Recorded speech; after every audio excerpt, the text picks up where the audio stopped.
What is up, everybody, and welcome back to a new video. And today, we're going to be breaking down some of the things that the Milwaukee Brewers have been doing over the past couple of days. And I'm here with Dylan, as always. So before we get into the content, make sure to leave a like, subscribe if you enjoy the content, and leave a comment down below for future ideas.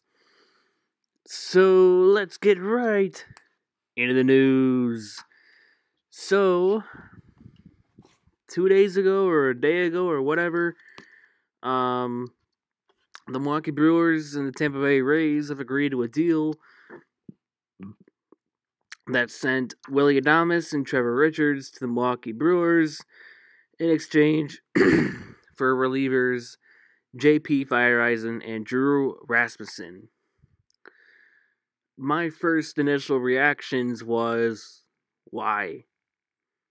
Why are we doing this? Like, because that was my first reaction. Same, I'm like, what the heck are we doing here? Now, for context, this trade happened Friday, by the way. Willy Adames was a 197 hitter, but I guess they focused more on defense with this trade. And another thing I hated this deal was J.P. Feyereisen's good. He was good. Didn't even give up a single earned run in April. Sure, he had a bad outing against the Atlanta Braves. And then he didn't do too hot against the Kansas City Royals. But before that, he was a lockdown reliever. He didn't give up a single earned run until May 9th against the Miami Marlins. He pitched a lot, too. Yeah. So you're just going to trade him after 2 outings? Not only that, but you're marketable because he's a Wisconsin native. And then Drew Rasmussen, I still think had potential. Yeah, Drew, obviously, I mean, he had a hard time throwing strikes at times that were needed to throw strikes. So I'm going to pull up his numbers quick, but I didn't understand it. I didn't understand this move at all. Go ahead. Yeah, because apparently they were talking about Adames for months now, I guess Stern said. It's like, oh, okay. Alright, Yeah. Drew Rasmussen had a 4.24 ERA, which isn't bad. He hasn't given up an earned run since May 1st against the Dodgers. So he's been pretty good the last 5 outings he's been here. Hell, he's been going, a couple games he's been going over an inning. His last appearance with us was May 15th, went 1 1/3, went 2 innings against the Phillies, didn't give up a single earned run. Sure, he struggled to begin the year, but he was locking it down. From April 17th to May 15th, he only gave up 1 earned run. Yeah. Sure, did he walk a bunch of guys? Yeah.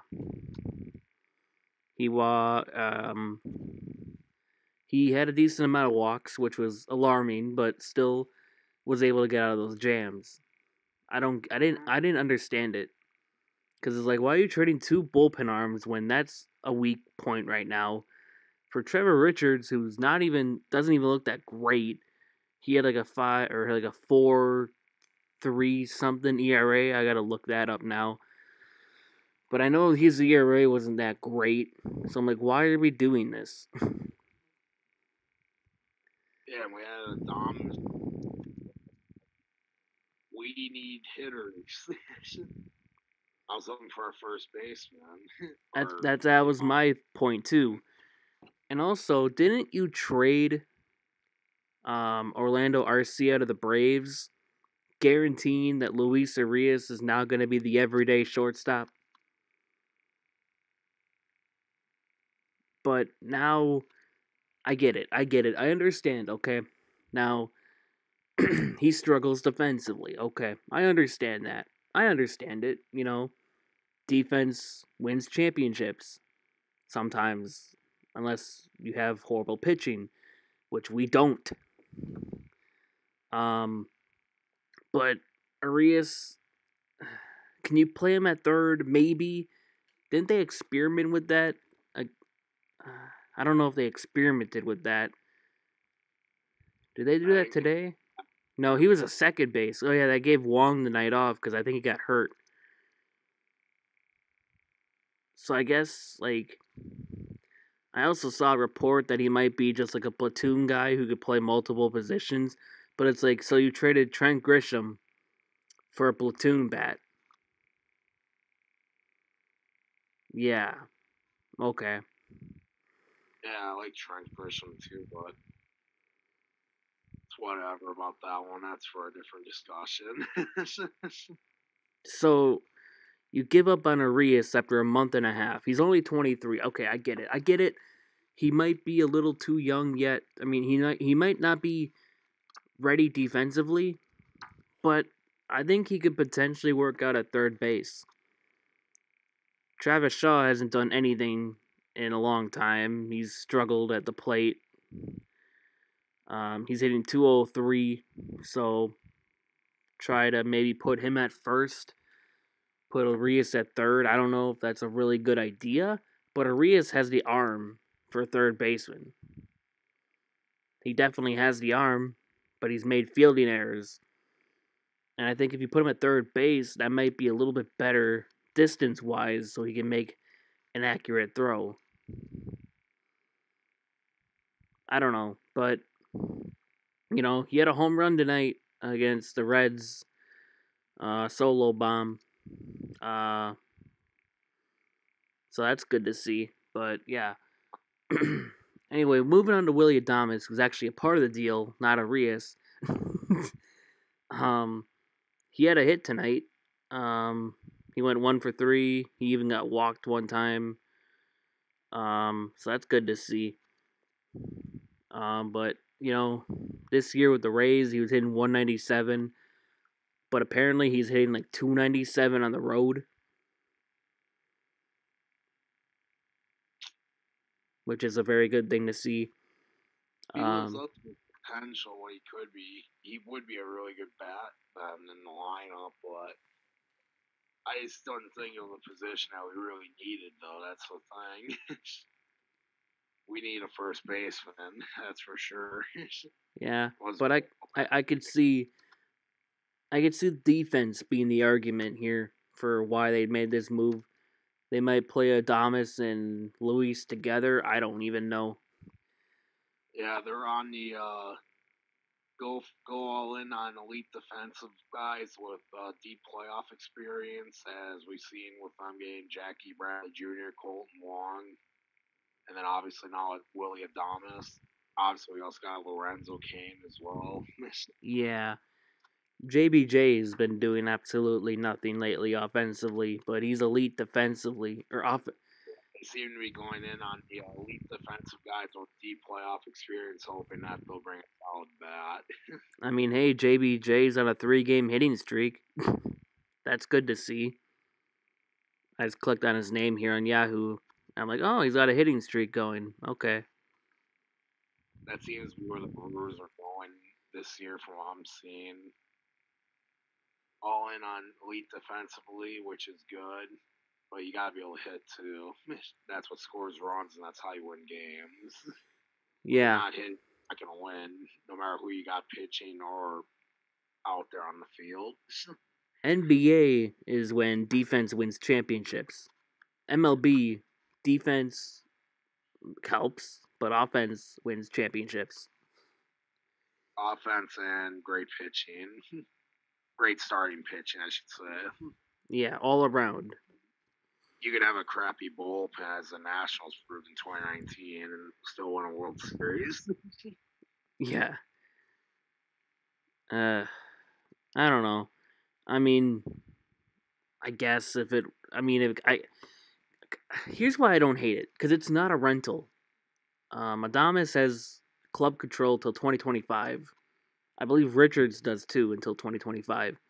So it's not like the Mike Moustakas trade where he was kind of a rent. I mean, he wasn't a rental because he ended up re-signing with us on a 1-year deal. But like at the time, everyone thought, "Oh, that's a rental. That's a rental." And I'm like, I guess. But then when he re-signed, I'm like, yeah. But yeah, it's not a rental. So they got years to develop. And I think he's only 25 as well, so he's not. I don't hate the trade as much as I did at first, but it just still doesn't make as much sense to me right now. I personally might have wanted to trade Corey Ray instead of JP Fireeisen because Corey Ray has not. I mean, he only got called up once, and also we're stacked in the outfield to where we don't even need him. Yelich is back, JBJ. Then you got Kane. I was about to say Billy McKinney, but we DFA'd him. We can get into that, I guess. You want to call it back, yeah. He's been complete garbage since he's came back. It's only 2 games. Relax. Yeah, you better figure it out, though. Yeah, but I guess we can get. Oh, it's in like 13 at bats. That's not a good sign. I guess we can get into the other transaction. Today we released Dee Gordon. I didn't see that coming. I saw it 6 hours after the report. I'm like, what? I'm like, why? He could have came up to the majors and did something with us. Yeah, apparently we designated Billy McKinney for assignment as well, along with Jacob Nottingham again, who got claimed by Seattle again. But this time, played with Seattle. Yeah. He actually played a game with them before we traded for him back, but I don't see us trading for him back anymore.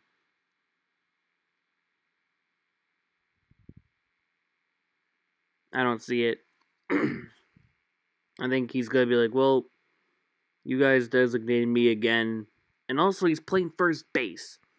He's listed as a first baseman right now for Seattle.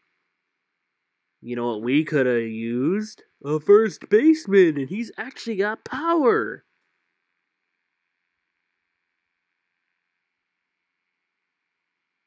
Yeah, it looks like the Brewers actually like Daniel Robertson more than Dee Gordon or Dee Gordon. Oh, God. I mean, he had a home run today, but, like, oh, God. Ooh, now he's amazing. Oh, God.